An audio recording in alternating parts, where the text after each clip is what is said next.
C'est sous la houlette du ministère de la Santé et de l'Hygiène publique en partenariat avec une société minière de la place que s'est tenu cet atelier de concertation sur la sécurité routière dans un réceptif hôtelier de la place. Dans son allocution, la représentante du ministère de la Santé a exposé l'ampleur de la problématique dans notre pays. Selon la gendarmerie nationale, durant l'année 2009 et 2010 respectivement, 1372 et 1761 victimes d'accidents de la voie publique ont été notifiées, provoquant près de 16% et de 20% de décès uniquement à Conakry, la capitale du pays. Actuellement, les accidents de la route constituent la première cause d'hospitalisation et de consultation dans les deux plus grands centres hospitalo-universitaires de la Guinée. Si cette réalité est perceptible par tous, elle provient d'un certain nombre de facteurs selon la représentante de la Première Dame à la cérémonie. L'état défectueux des véhicules,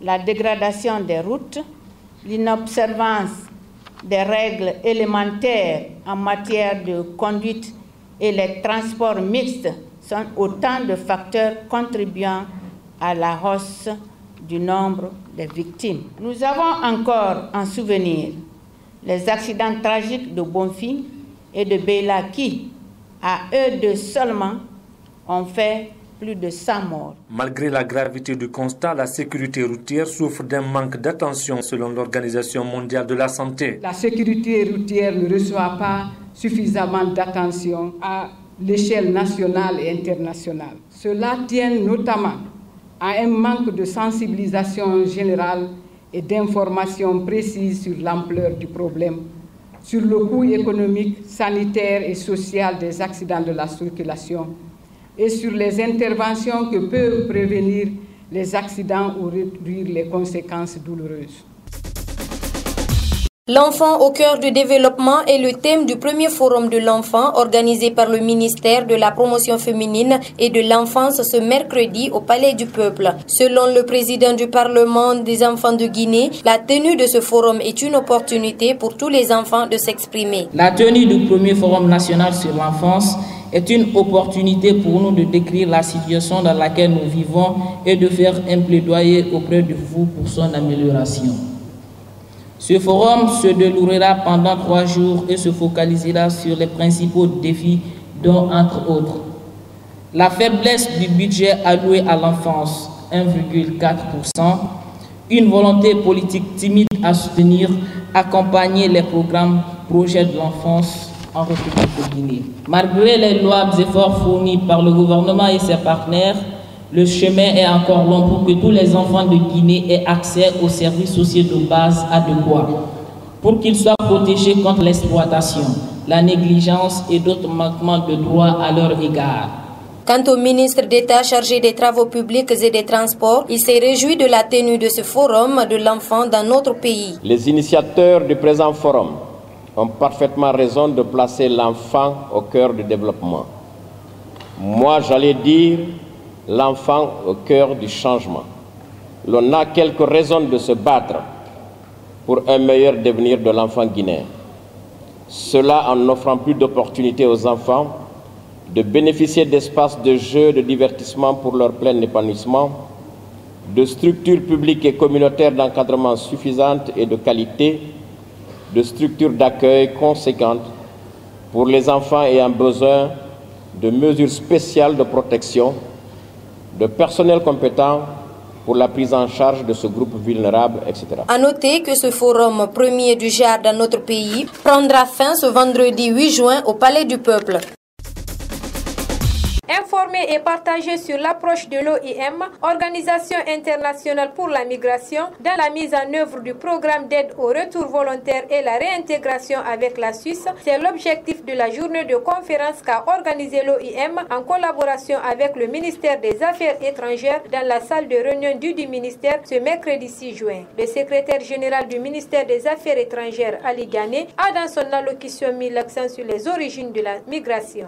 La migration est devenue de nos jours un réel sujet préoccupant, tant pour les pays de départ que pour ceux de transit ou de destination. Pourtant, la migration dans son acceptation globale est un phénomène universel dont les origines remontent à la nuit des temps Elle n'est pas spécifique à un pays ou à une époque. La migration est un acte naturel, un fait qui est en perpétuelle évolution dû aux multiples facteurs entre politiques, sociaux et culturels. Quant au chargé de mission de l'OIM, il est largement revenu sur le programme de son institution et des tendances sur la migration.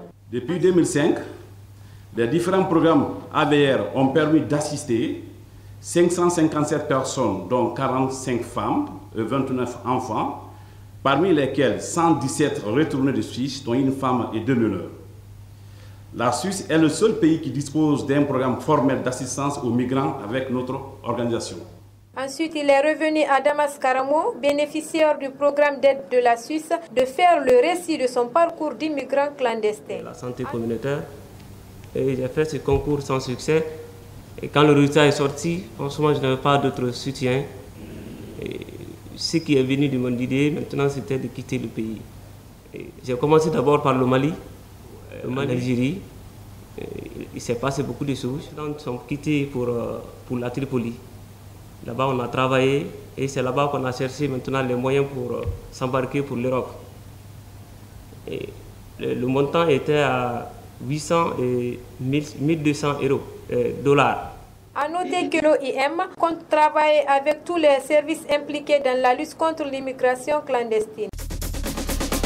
Tenu ce mercredi 6 juin d'une conférence de l'Association nationale des communes de Guinée, ANCG, à la Maison de la Presse à Koléa, animée par Dr Mohamed Dramé, maire de la commune urbaine de Kindia et président de l'ANCG. Cette conférence est placée sous le thème « Présentation de l'ANCG, ses objectifs, son organisation et ses perspectives ».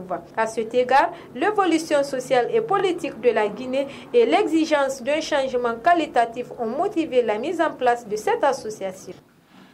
Je vais vous présenter quelques éléments de contexte qui sont importants à rappeler sur le processus de décentralisation en République de Guinée. La décentralisation est, sans nul doute, avec la démocratisation, l'une des avancées politiques et institutionnelles les plus importantes que notre pays ait connues au cours de ces dernières années. Elle est perçue comme une des conditions de la libéralisation économique et politique au niveau local.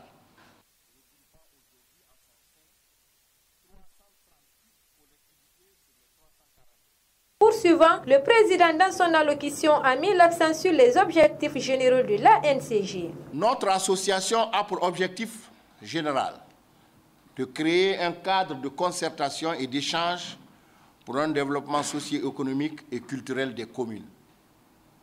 En particulier, elle vise à contribuer à l'émancipation sociale et à la formation civique des populations, favoriser les échanges intercommunaux, contribuer à la mise en œuvre et au renforcement de la politique du gouvernement en matière de décentralisation, servir d'interface entre les communes, les pouvoirs publics et les partenaires pour représenter et défendre les intérêts des communes.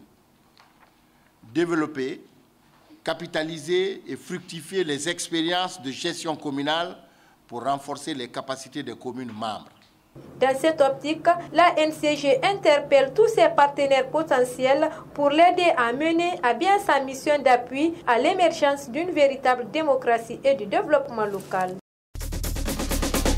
Un jeune homme du nom de Daouda Silla, âgé de 26 ans, a été assassiné ce mercredi dans le quartier Korontine 2. Selon les premiers témoignages, il serait assassiné par sa copine du nom de Fatoumata Touré parce que ce dernier voulait qu'elle retourne dans sa famille après avoir passé plusieurs années ensemble.